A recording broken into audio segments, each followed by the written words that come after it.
Graphic novels, comics, and cartoons offer incredibly rich tools for storytellers and a unique experience for readers.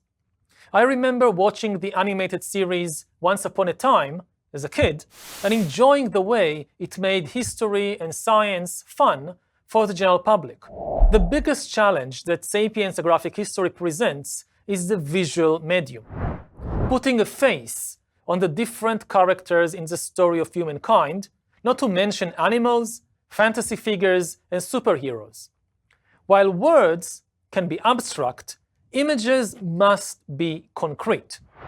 For example, we know that some ancient sapiens had sex with Neanderthals. When writing this in words, you can keep it abstract. Sapiens had sex with Neanderthals. But when you want to draw this, you must be concrete. How do you represent sex? Do you draw a sapiens man with a Neanderthal woman, a sapiens woman with a Neanderthal man, maybe a gay couple? And what's their skin color? Sapiens came from Africa, whereas Neanderthals were native to Europe. Does this mean that sapiens were dark-skinned and Neanderthals had light skin?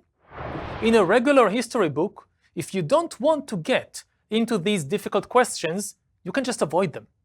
In a graphic novel, you must address them directly. The most rewarding thing about creating these books is reaching new audiences who might not otherwise pick up a history book, and encouraging more people to think of our reality critically and in global terms. This is also the most fun I've ever had working on an academic project. Collaborating with David and Danielle is a joy. It challenges me to be more creative and prompts ideas that I never would have predicted I would suggest, like a scene with a cat that flicks through different TV channels to illustrate the notion of racial discrimination.